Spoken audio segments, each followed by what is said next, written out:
Hello everybody, so it's time for a Blu-ray collection update, what you've all been waiting for ages, haven't you? No, let's get into this. This is mostly stuff that I've just had to clear out again, traded in stuff, and there's also a few things here that I bought, so let's get into this. First up is Motel Hell, which is from Arrow. I'm trying to pick up more Arrow releases. I've never seen this. Very excited to watch this, so that's Motel Hell. Then we have The Handmaiden, and this is the special edition release with beautiful artwork. If you can see that, it's like gold and stuff. All nice, very nice. Some of the nice artwork I've seen on Blu-ray release in a while, but this is the theatrical cut and the extended cut. Haven't watched the extended cut yet, but I did really enjoy this film with Park Chan-wook once again making another fantastic film that surprised the shit out of me and had this soundtrack that was almost like the soundtrack from Oldboy, so I did love that. Next up is one of my favourite films from 2017, that is The Big Sick. I watched this again the other night. This film is still fantastic, it's beautiful, it's emotional, it's very, very funny. Just an all-round brilliant film, and if you haven't seen The Big Sick, check this out because it is brilliant. Next up is a horror that surprised me quite a bit last year, Annabelle Creation. I hated Annabelle, and then I started seeing good things about Annabelle Creation, so I was like, okay, I'm going to go and see this. And this is from the director of Lights Out. And this is actually really, really good. This surprised me. It had its creepy moments.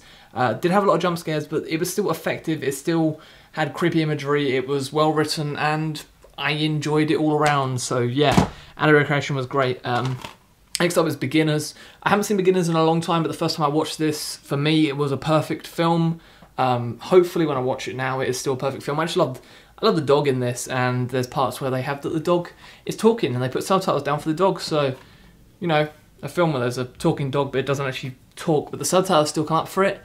That's a good film in my books. Next up is Fright Night. This is the Eureka release, the original Fright Night. This is just a brilliant film. I love this artwork, and it's got that inside, which is DVD and Blu-ray. Don't really buy many Eureka releases, and I always thought Arrow would have released this, but very glad that Eureka have released that on Blu-ray. Next up is another one of my favourite films from last year. That's Captain Underpants, the first epic movie. This surprised me so much. DreamWorks hit it out of the park with this.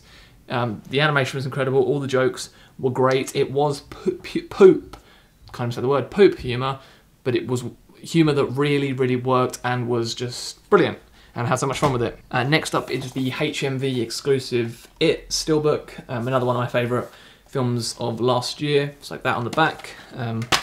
Then inside we just have Pennywise in the drain, if you can see that properly. If anyone wants the digicode for it, then comment down below or message me if you want that, because I never ever use digicodes, but I'm very glad to have this HMV exclusive of it, because the thing that happened with this is I bought it from HMV first with just a slipcase because they told me it was sold out, and then I was in London a few days later. In London, I live in London, I was in a shop, it was in FOP a few days later, and this steelbook was just in there as soon as I walked in. I was like, I have to get that. And then I sold the one with the slipcase.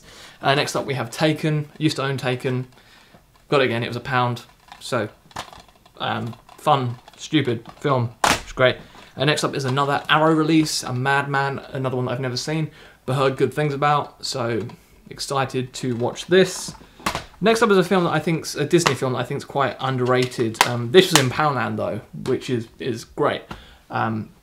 Tomorrowland, A World Beyond, which had Iron Giant references in it, which was awesome, from Brad Bird. Yeah, it was slow at moments, but it was still just fun. A lot of fun. And yeah, because Tomorrowland was always like my favourite thing at Disneyland Paris, because you had the Space Mountain, all those type of things, and they put those type of things into the film, and it was great.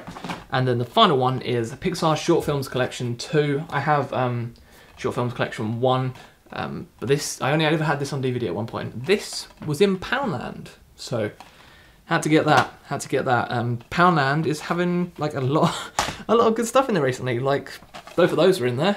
Didn't expect those to be in there, but that was great. I don't think any of these were from Poundland. Nope, no others were. But those two were, and both films I enjoy. So that's all for today. Hope you enjoyed this. What's your favourite out of this? What other videos would you like to see from me soon? Thanks very much, and I will see you all again very, very soon. Goodbye.